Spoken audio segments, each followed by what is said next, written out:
Ladies and gentlemen, welcome back to TWIGF 2026. This session will be conducted in English, addressing the topic, Contested Terrains of Global Internet Governance, Perspective of Middle Powers in Internet Governance. First, please join me in welcoming our moderator for this discussion, Ines Zhang Lorji, Research Fellow at the Taiwan Foundation for Democracy. Next, let me introduce our distinguished panelists for this session. Joining us here in the hall are Victor Bosna, Senior Research Fellow at Hungarian Institute of International Affairs, and Dr. Muga Yuda, Associate Professor at Ataturk University and currently a Visiting Fellow at National Zhengzhi University. And joining us remotely, and who will be on the screen, we have Dr. Lin Xingxuan, Associate Professor in the Department of Political Science at National Cheng Kung University. Please join me in welcoming our moderator and all of our speakers to begin their session. Okay, hello everybody. Thank you so much for joining us today at TWIGF. It's my pleasure to moderate this session. As just introduced today, our session is going to focus on middle powers perspective on internet governance and also overall digital governance. And so this discussion of internet governance often develop around great power competition. Previously internet governance and now AI governance is also mainly around great power competition. And we do acknowledge that great power competition is important, but on the other hand, we feel that middle powers perspectives are also important to consider. And middle powers are not just bystanders, they also have their own national interest, and they try to navigate their own way within this internet governance and also digital governance issues. So to tackle this issue today, we have great speakers, really diverse from different parts of the world. The Victor from Hungary, Dr. Yüce from Turkey, and also Professor Lin from Taiwan. So Victor is going to help us understand EU's perspective, which often known as EU's digital sovereignty.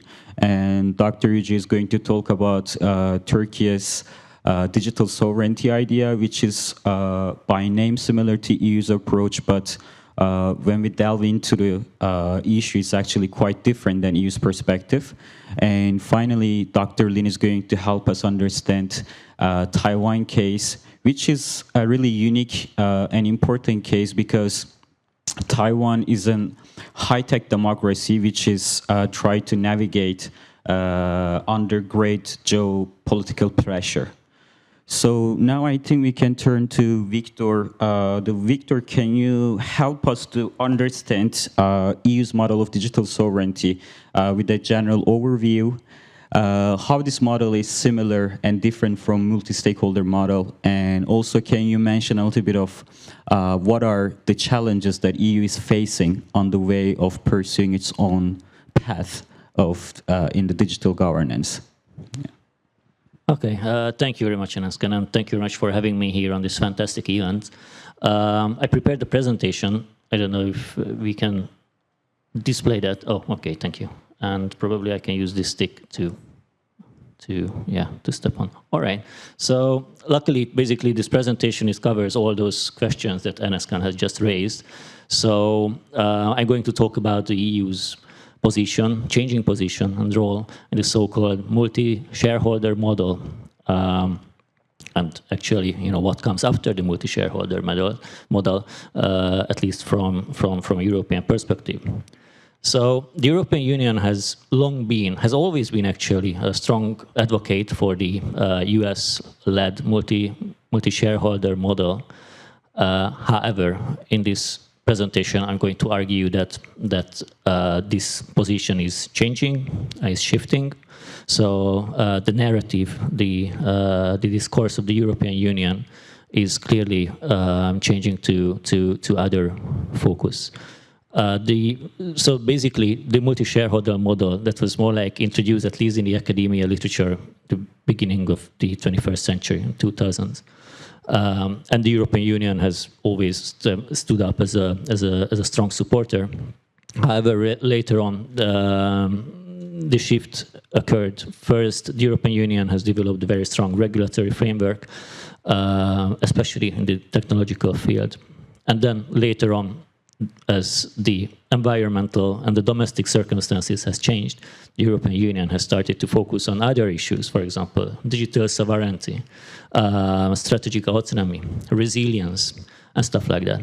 So what does it mean for the multi-shareholder model? Well, I will try to answer this question in my presentation. So, in general, why is this important for the European Union from a foreign policy perspective? So the European Union has long built its foreign policy agenda on setting or portraying itself as a model for other countries and for other regions as well. I would differentiate here three basic conceptual frameworks.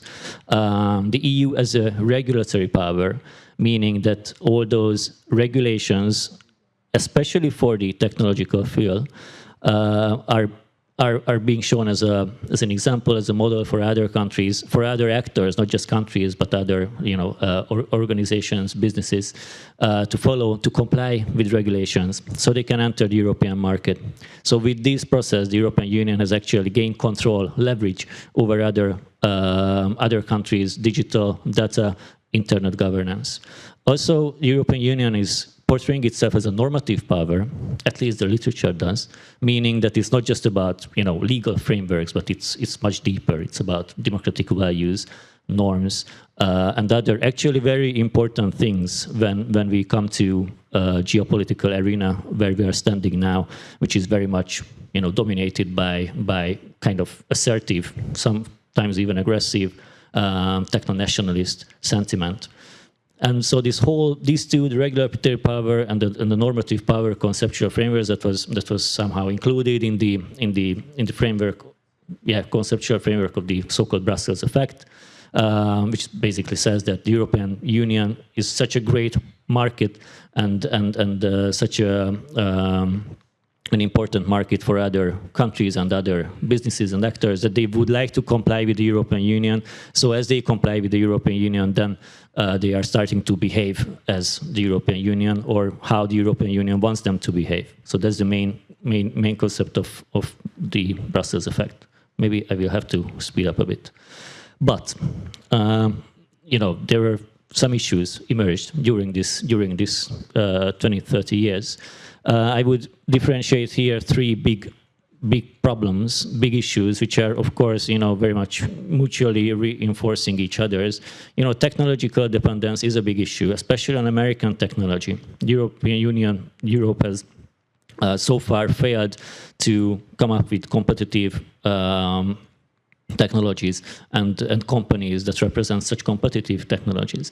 There's another issue, the economic competitiveness. It was highlighted by Mario Draghi in his report in 2024, which basically says that the European Union has over-regulated its own markets, making it very problematic, very difficult, and very costly, actually, for companies to comply with the European regulatory frameworks, which keeps venture capital away. And since there's no venture capital in the market, the know-how and the technology is moving outside of the European Union. And the third issue is what I have already mentioned, is the geopolitical vulnerabilities that the European Union has long been following the United States, especially in terms of foreign policy and great power rivalry, but the American foreign policy is also changing. So the European Union is somehow now trying to find its own voice and its own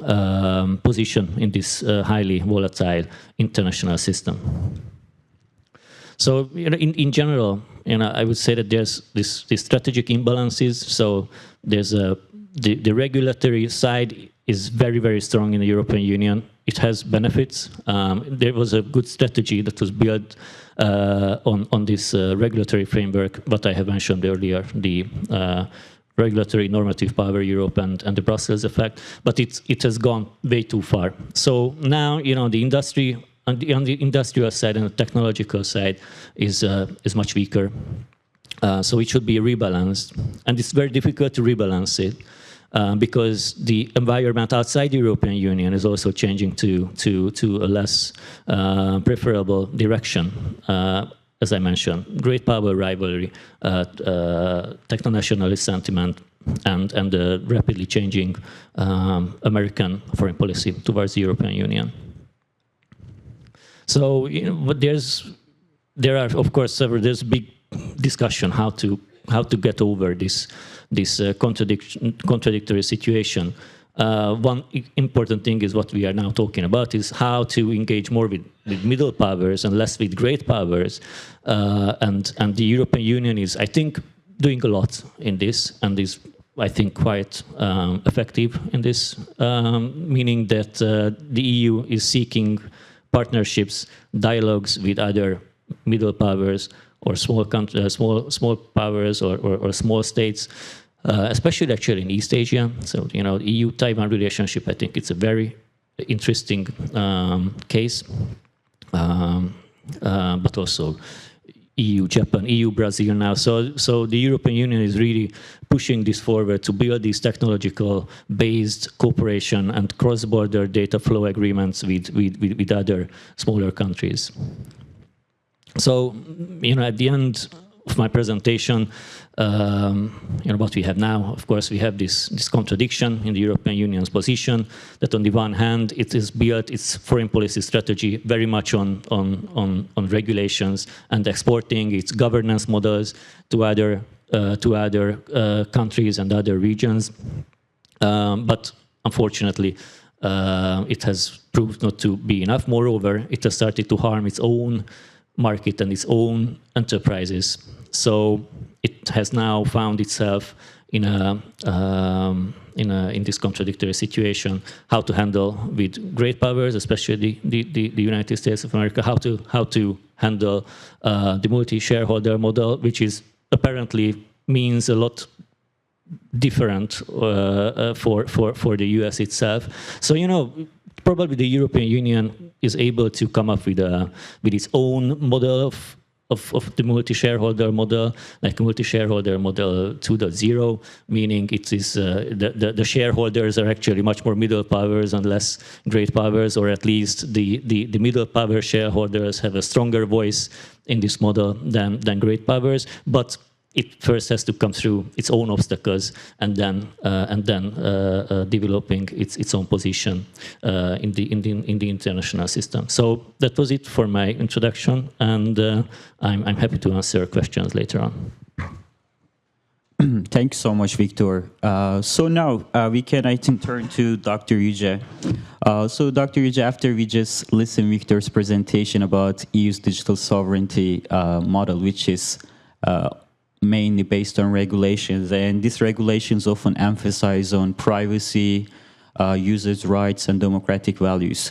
So can you help us to understand what is Turkey's perspective?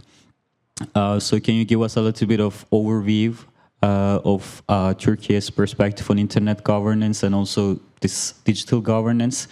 And also, we know that Turkey's perspective is mainly focusing on national security. It's a pragmatic and sovereignty-based approach.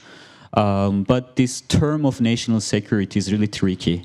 So it can be often used as the way of justifying a government control and also like the authoritarian policies. So how do you think Turkey is navigating this balance in between like the ensuring national security, but on the other hand, respecting freedom of speech online? So yeah, floor is yours. Thank you. Dear Dr. Lorji, thank you for organizing this panel and inviting me this session. I have also a presentation. Could you please, yes. Hello, everybody. I am Müge Yüce, and I am coming from Turkey.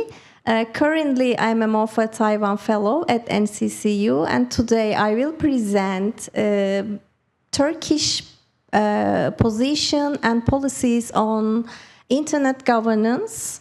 And my title is Between Digital Sovereignty and Global Connectivity, Turkey's Internet Governance as a Middle Power. Here is my outline. I will touch a bit first Turkey as an emerging middle power amid regional and global shifts. And then I will talk main pillars of digital sovereignty for Turkey. What does digital sovereignty means for Turkish policymakers? And then what Turkish policymakers use, which instruments they use to govern this space, and then we will talk about the implications. But first, I would like to start with what is going on the Middle East and the borders of Turkey. Especially after Arab Spring, Turkey is facing with the regional turmoil and massive migration from its neighbors. So, especially after Syrian war, Russia-Ukraine war, and Israel-Iran conflicts, all these regional conflicts affected so much Turkey and Turkey's internal policies and the national security perceptions. So after 4 million immigration and refugees accepted from Turkey, Turkish internal polarization, social polarization is increasing. And the inflation rate is really high, up to 70% right now. So our President Recep Tayyip Erdogan is changed the regime from parliamentary democracy to a Turkish-style presidency. So therefore, it is actually a hyper-presidency. But traditionally, Turkey has a strong commitment to European Union membership, and we are a modern, secular, but Muslim majority country. But nowadays, there is a big transformation in Turkish foreign policy and Turkish approach to the world. So therefore, because United States and the European Union doesn't understand and doesn't respect Turkish sensitivities along its borders, Turkish and its Western allies has conflicted interests. Therefore, we can easily say that Turkey has been marginalizing by its traditional allies. So therefore, Recep Tayyip Erdogan said that if United States doesn't understand us, then we have to find new friends. We will seek new friendship and new allies. This approach totally impacts and shapes the digital policies of Turkish government right now. As I mentioned just before, traditionally, Turkey is a strategic ally of NATO and strong ties with European Union and European markets.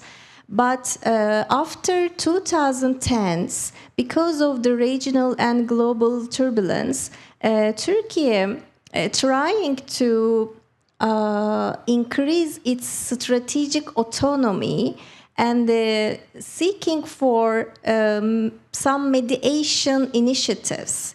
And especially during the Russia-Ukraine war, Recep Tayyip Erdogan and Turkey initiated Black Sea Grain Corridor, which is very important for the grain export and import globally. And also, we are trying to mediate Israel-Gaza conflict.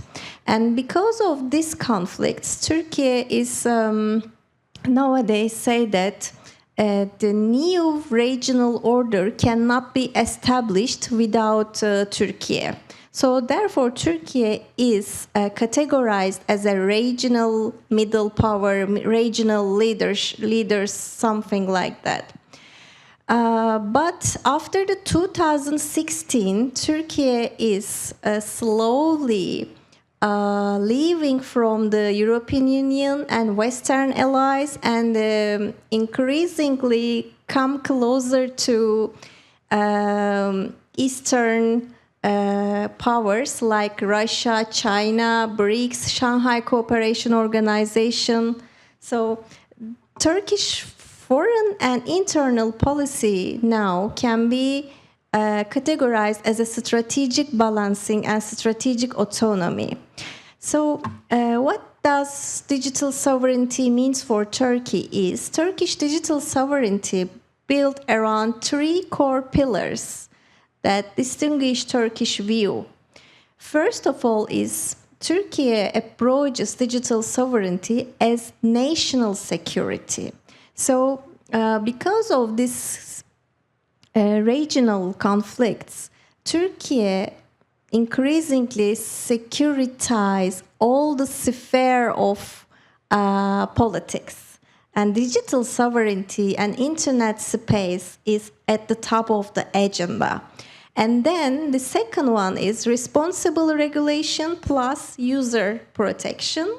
And then the third one, contribution to global norms as a bridge.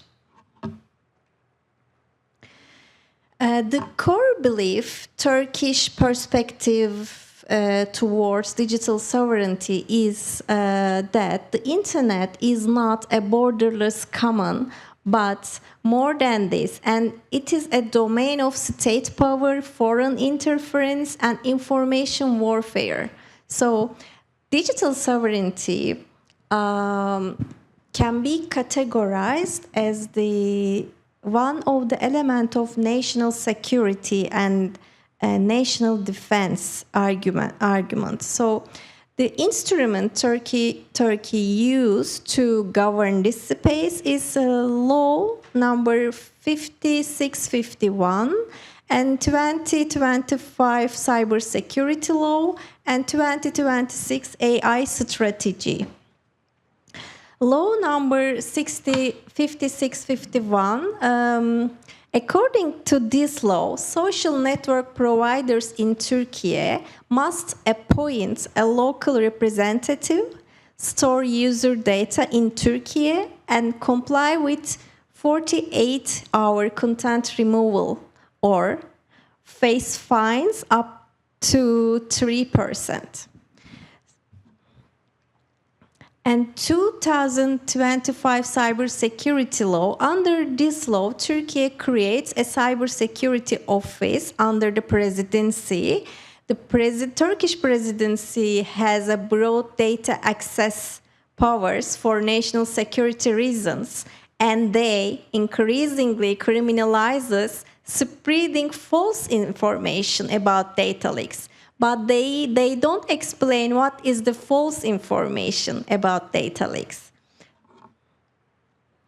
And the last one, linked to 2026 AI strategy. According to this strategy, digital autonomy is explicitly framed as an indispensable from defense and state capacity, indigenous AI, cloud infrastructure, and the ethical governance.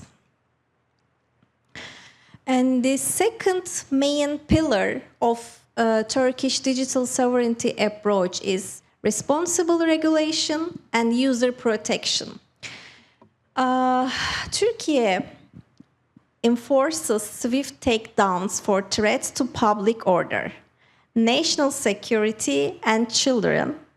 Especially 2026 proposal for age verification and under 15 social media bans. Nowadays, we every day hear that Turkish government decided to suspend some of social media accounts because of the threat to public order. And we still have not any information what is threat to public order and what does public order means. Here is a report published by Freedom of the Net 2025. According to this report, Turkey is among the 5 countries with the steepest long-term declines in internet freedom, and Turkey is categorized as not freedom country. And this report gave Turkey a score of 31 out of 100. So therefore, Turkey is in the bottom line of 72 countries evaluated.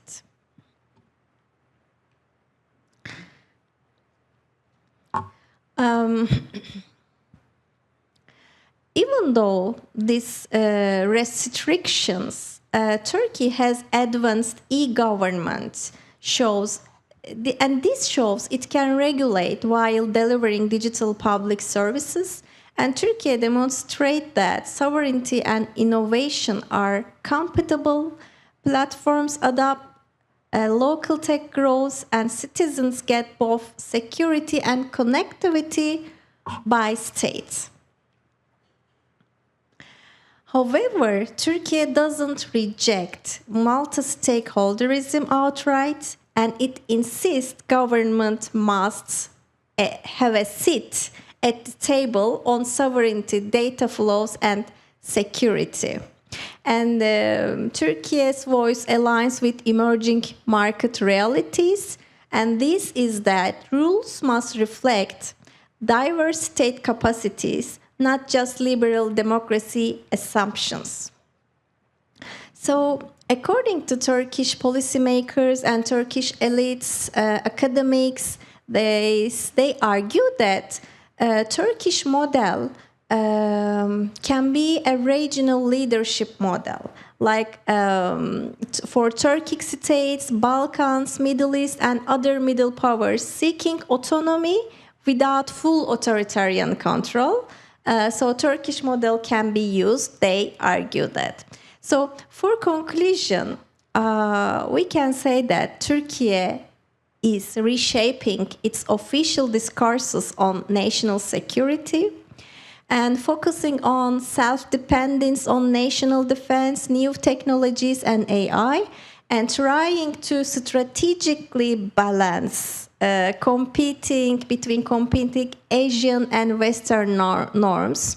And we are trying to find a new identity and a new position in the transforming global order. That is Turkish approach from my point of view, Dr. Larci. Thank you. No, thank you. Thank you so much. I think that was a great explanation. So now I think we can turn to Dr. Lin. She's joining us online. She's a professor at National Cheng Kung University in Tainan. So can she hear us? No? Okay. Okay. So Dr. Lin, until now we discussed EU's perspective and Turkey's perspective, which these two sounds really, like different each other. So EU's perspective is based on regulations, users' rights, the privacy, and somehow commitment to democratic values. On the other hand, we had Turkey's perspective, which is focusing on national security, and it seems like national security is also used as a way of controlling people online. So I think Taiwan is a really interesting and unique case that we can see both of the elements from both of this governance model exist in Taiwan case. Taiwan is a strong democracy and it's a high-tech democracy, but on the other hand, there are great geopolitical pressure on Taiwan. So considering this, can you give us a little bit of overview that what is Taiwan's perspective on internet governance? And also, can you help us to understand, despite this, the geopolitical tension and also the risks, how Taiwan actually can balance to be a democratic country, but on the other hand, like to have a resilient cyberspace. Thank you. Okay, I will. Thank you so much for moderator Losses and the professors Muge and the doctors Buzna, and thank you all the panelists and thank you so much for Lossie for organizing this distinguished panel talking about and focusing on the contesting discussion of the global internet governments, particularly focus on the middle powers such as the Hungary and the Turkey, including Taiwan, as well as how to what extent how Taiwan can responses to this geopolitical pressure. So I think that in the following, I will focusing on the several part and section. And first of all, I will just go back and to trace back a little bit about the conceptualization of the digital sovereignty and how will we narrative and how do we interpret the digital sovereignty itself. And also, I will move on to the three majors and the representative iconic digital empires, including as the Buzna already introduced the EU strategy, as well as the US strategy, also corresponding, including the China model, and try to figure out this to what extent that Taiwan can respond to this geopolitical dynamic. Yeah, when it's reflecting into the domain, the digital domain, I think the sovereignty itself, the normative narrative of the sovereignty itself should be interpreted into three categorizations, which are trying to define and classify into three kind of the conception, which is the cyber sovereignty, trying to focusing on the domestically digital public spheres, also emphasizing and facilitating the control of the domestic digital information domain. And then the second conception I would like to emphasize is the digital sovereignty, which also the topic and agendas in today's panels is about to what extent a company or the state or the model jurisdiction can adopt an autonomous position and reduce its dependence on other countries. But also this leading to my third conception of the data sovereignty, which I think we should be respectively understand this differently and respectively. It's also referring to what extent the retention of the data should be controlled over by each state or each country itself. So I think that's sovereignty, the digital sovereignty might be a macro conceptualizations and also can be break into pieces of these three kind of the conception. And next page, please. So this also leading to some theoretical discussion about the digital sovereignty because it is so much interchangeable and sophisticated conception. Also have a lot of the confusions and this contested and debated conceptualization of what actually the digital sovereignty is. So a lot of the scholars also provided somehow more or less literature trying to focusing on the major models that's currently around the world. They're trying to classify and categorize that into three kinds of the major models, what we can rename as the right basis or right-driven model, and also the market-oriented model and the centralized model like China. So this is also the chart and try to vividly illustrate it. Regardless of which models you adopted, you might focusing on several key strategy and the key approaches and policy is that we can see from the slide illustrating that regardless of which models you adopting, that's supporting the domestic cooperation, also the stimulating the digital innovation is all the key policy and approaches that each jurisdiction have been put emphasis on. And also as well, this also can see from this chart vividly illustrated that extracting the control over the public and private data as well as the digitalization of the public administrative and also corporate process. And also finally, I want to focusing is and try to highlight is the enhancing the defense. Also echo the Professor Muge's point of view is that enhancing the national defenses against the cybercrime or the domestic and also international or external threat is also as important as each models have been adopted and emphasized on. Next page, please. So that also can projecting axis, coordinate axis is trying to illustrate it and demonstrate it.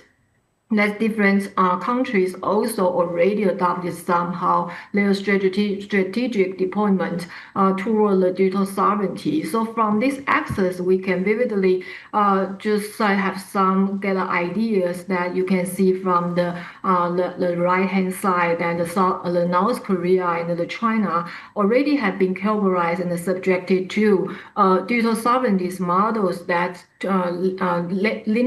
incline to the geopolitical cooperation as well as the hard regulations, which also as well as state basis and state-driven model in terms of the digital sovereignty.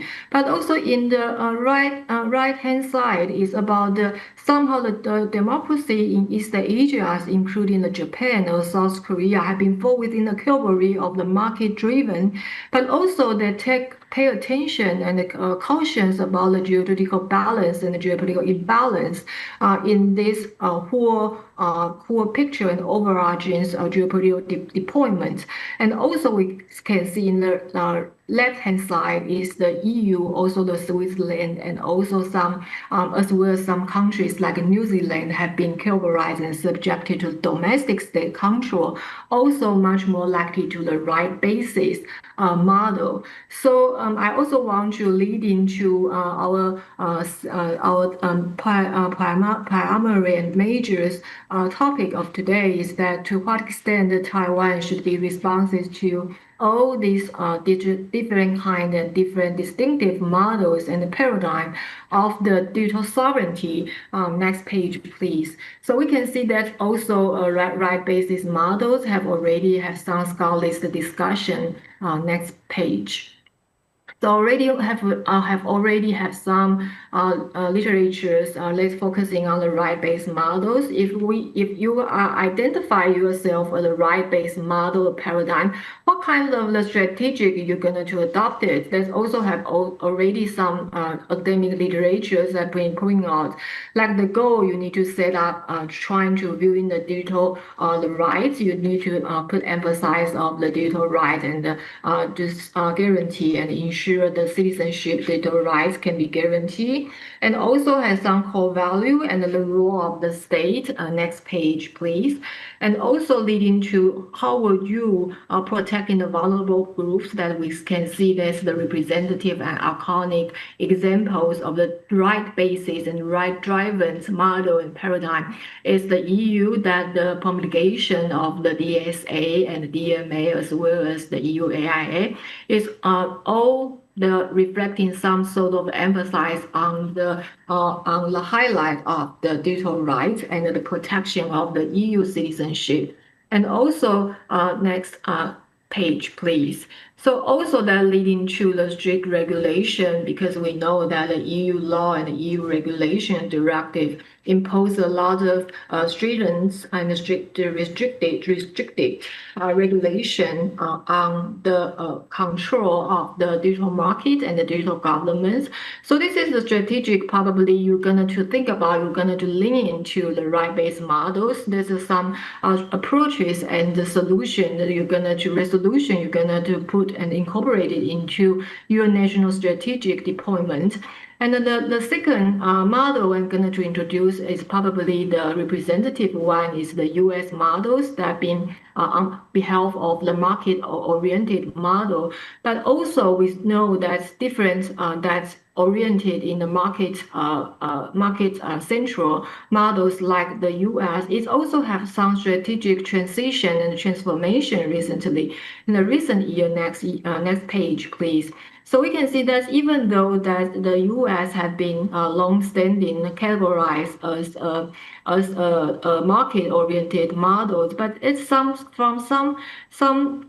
case study that is also can be illuminated that the U.S. restriction on the TikTok, the ban and the restriction on the access of the TikTok, and also the EU and the UK also have some policy and regulations trying to prohibit Huawei, like from participating in 5G infrastructures, information infrastructure developments, and so on.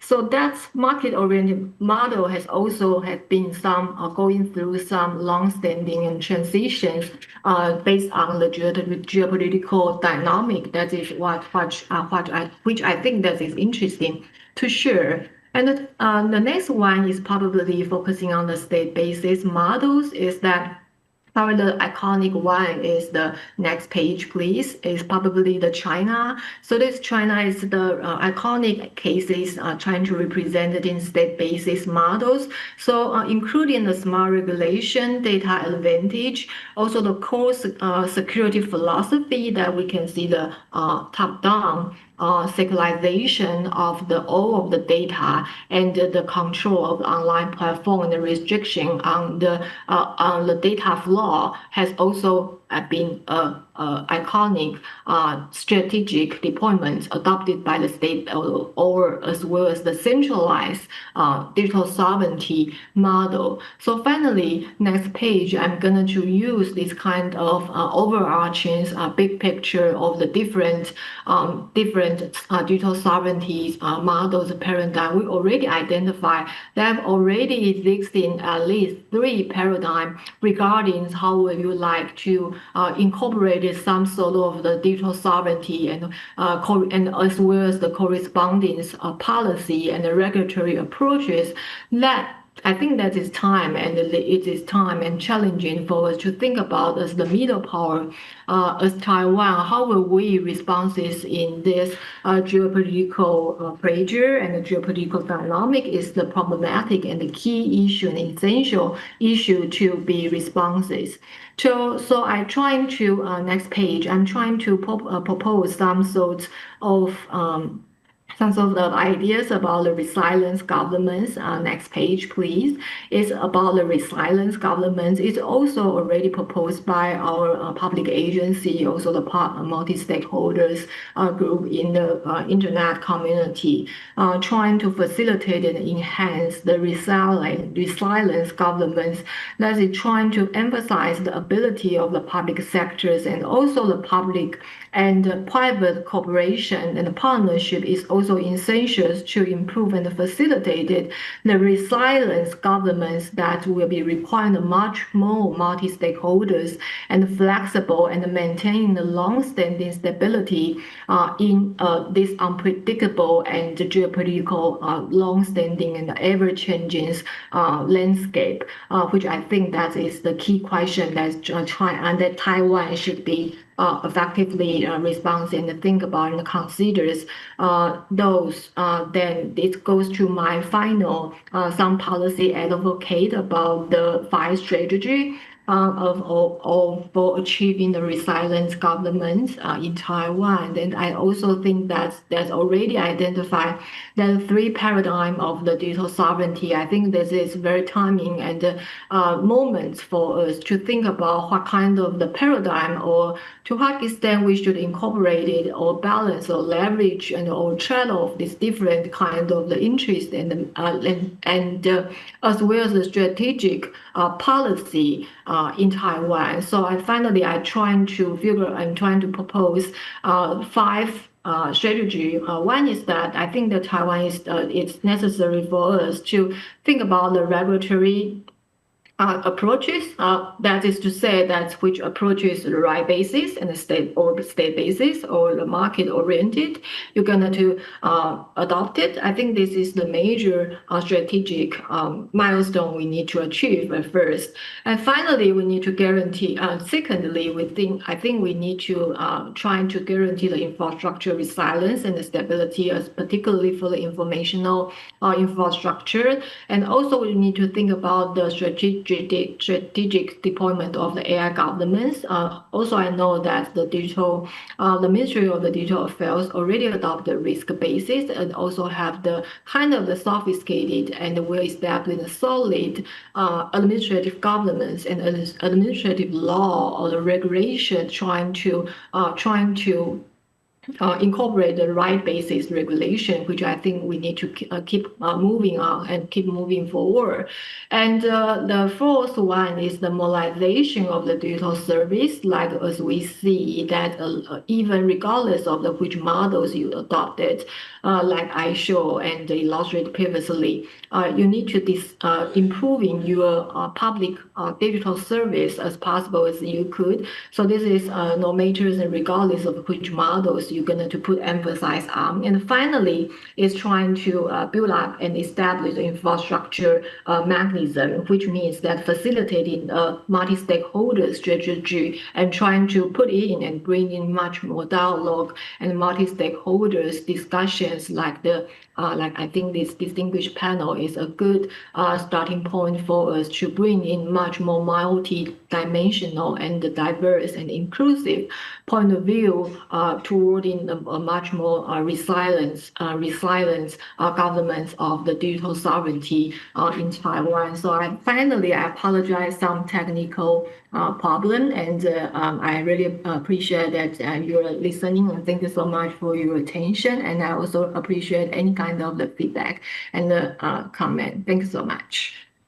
Thank you so much for your presentation, Dr. Lin. So I think today we had three presentations, and thanks to all our speakers.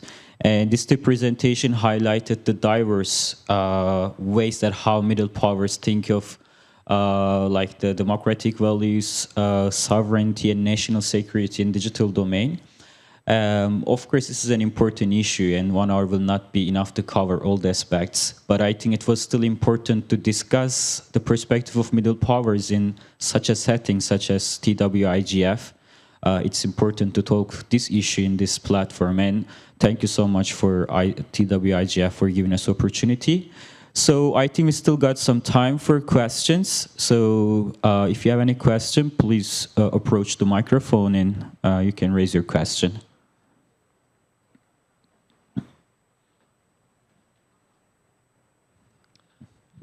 Hello, thank you very much for your presentation. So I'm an IT professional from France and Hungary. So I've been working on compliance issues with GDPR, and I understood how important is it to invite technical experts to implement the regulation, because there is a high-level regulation and you have technical details that you can adjust.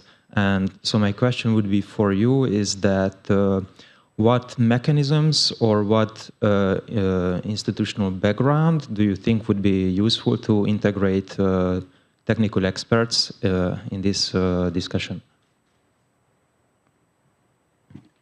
Victor, do you want to? Well, certainly, yeah. The voice of technical experts is kind of missing from this discussion. Most of these discussions, whenever I attend these panels, conferences, yeah, it's usually social scientists like myself and lawyers, even worse probably. But unfortunately, yeah, the IT is not very much represented. As far as I know, the European Union has, but maybe you have actually more experiences on this. But as far as I know, the safe harbor approach, the sandbox approach. So the European Union has came up with these institutional, yeah, frameworks in order to invite businesses, IT professionals, and others to support the regulatory process. My personal my personal opinion is, or my concern, I would say rather, my concern is that usually, these institutional frameworks, especially when it comes to the European Union, everything slows down very much. So that's the point. Regulation makes things very slow, and on the other side, technological development is becoming faster and faster. So it's always, the EU is always behind, 1 or 2 steps behind the actual technological developments. So it tries to regulate existing technologies while it doesn't really, or I'm not sure, I'm not convinced whether EU policymakers know what those technological advancements are going to be. Perhaps we can get one more question, yeah. I try to, give other person have a chance. Well, we actually talking about a multi-stakeholder, but when the multi-stakeholder model actually in a many different layer. But for example, in the EU, you have all the different delegate in the EU system. But there is a government. There basically is a government dialogue. And can we call this is a multi-stakeholder? Second of all, when we're down to the nation, well, at least in Taiwan, we try to talking about a multi-stakeholder, but to be the government regulation or policy defined, well, not easy, because of the practice of the government, they just are not really. I think they don't know how the process can go to approach the multi-stakeholder. The people keep talking about multi-stakeholder. It's success in the ICANN because that is a historical reason. I think most of you know that.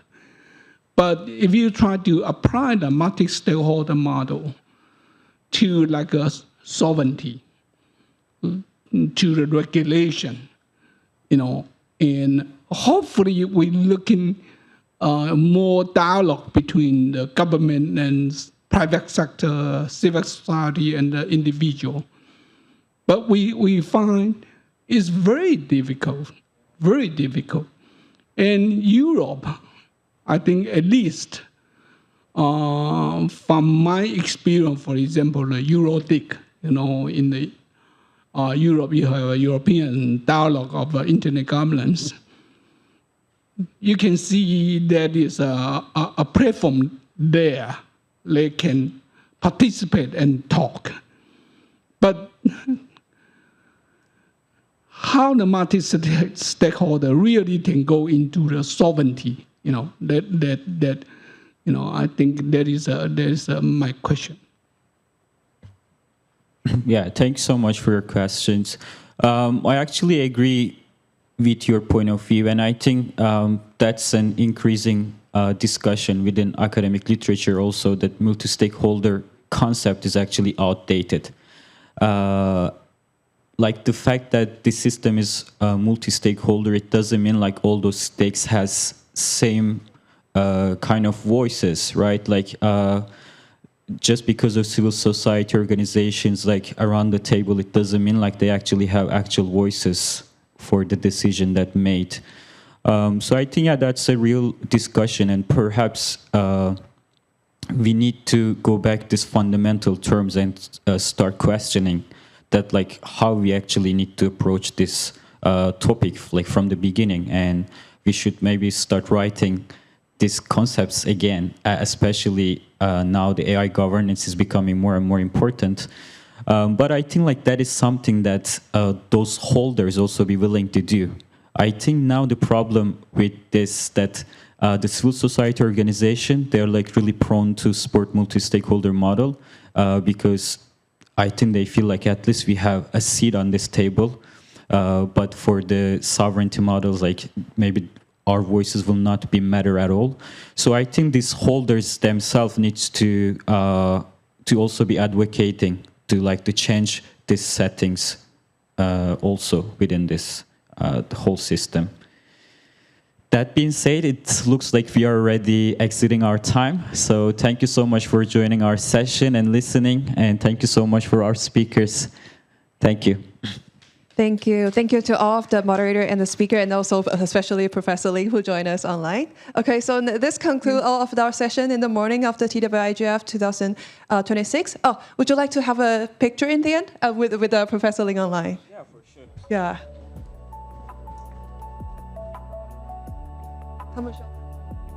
Maybe move next to the screen of the Professor Ling.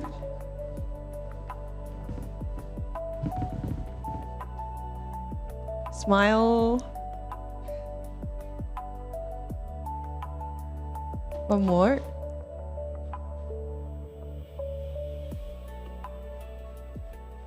Okay, thank you so much. Okay, so now